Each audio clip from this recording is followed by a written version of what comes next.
At first glance, you look at these three typewriters and think that they are the same.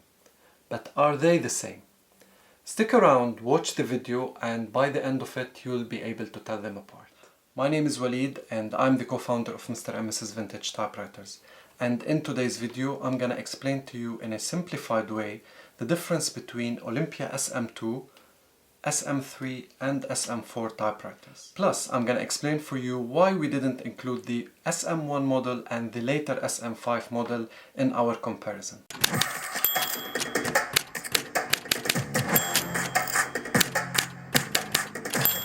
Historically, Olympia dominated the manufacturing of semi-portable typewriters from the 1950s until the 1960s, with the mass production of these three models that had tiny modifications and no major shifts in the design. This led to the fact that they looked nearly identical. There are several differences between the Olympia SM2, SM3 and SM4, and we can spend hours talking about them. But in our video we're going to be mentioning the main differences. The early Olympia SM2 had the Olympia logo positioned on the top of the paper table on the back, like this one, and later on it was positioned on the front cover, and it continued throughout the years. One minor difference worth mentioning is the color of the space bar on the Olympia SM4 that was occasionally different than the color of the keys. This was on the SM4 in green and not on any other model like the SM3 or the SM2, and not on the other colors like the burgundy, brown or the grey. Another difference we can spot is the metal cover of the segment.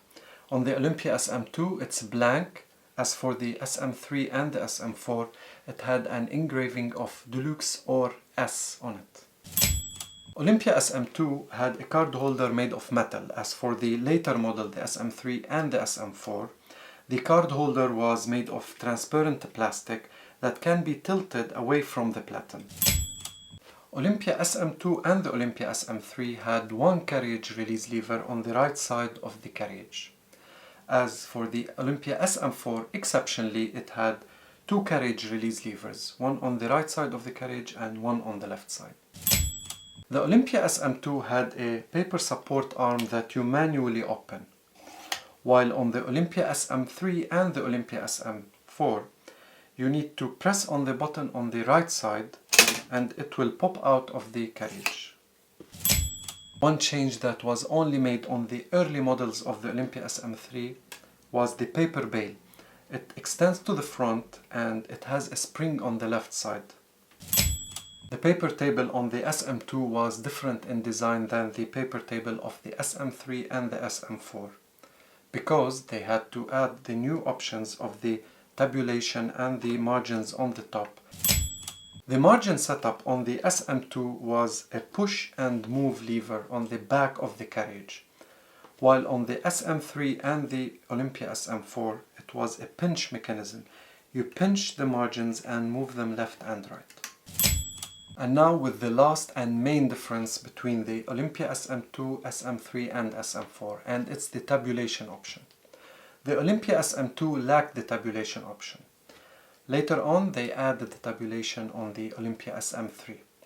After that, a more advanced tabulation mechanism was added on the Olympia SM4. For now, I'm gonna remove the Olympia SM2 and show you in detail what's the main differences between the Olympia SM3 tabulation and the Olympia SM4 tabulation.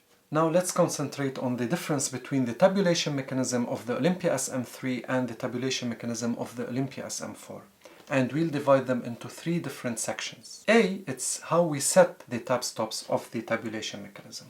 On the Olympia SM3, we need to push the tab stop on the back and move it left and right. As for setting the tab stops on the Olympia SM4, there are two keys, plus and minus keys, near the space bar. You press the plus to add a tab stop and the minus to remove the tab stop. B, on the Olympia SM3, you are only limited to 6 tab stops on the back, while on the Olympia SM4, there is around 80 tab stop positions on the back you can set your tab stops on. C, on the Olympia SM3, you can't remove the tab stops and you can only adjust the position of the tab stop on the back. while on the Olympia SM4 you can remove all the tab stops in one go using this lever on the right side. As for now, I need to mention why I didn't include the Olympia SM1 and the Olympia SM5 in the comparison. The Olympia SM1 was simply a continuation of the manufacturing of the old models like the Elite, Progress and the Simplex that started in the 1930s. As for the SM5, it was simply a hybrid between the SM2 model and the SM3 models. It had the paper table and the paper support of the SM2 plus the same margin mechanism on the back, while it also had the tabulation mechanism that was added on the Olympia SM3. I can't stress enough how durable and reliable are the SM2, SM3 and SM4 models, and they are my go-to typewriter when I have a lot of typing to do. Thank you for watching the video, and I hope by now you are able to tell them apart. Let us know in the comments below if there's differences that we didn't mention. Please subscribe to our channel and hit the notification button to get notified of any future videos we're gonna be uploading. And until then, keep typing. Wait, we're not done yet. We'll have to put you to the test. Let us know in the comments which SM model is this one. That's a hint.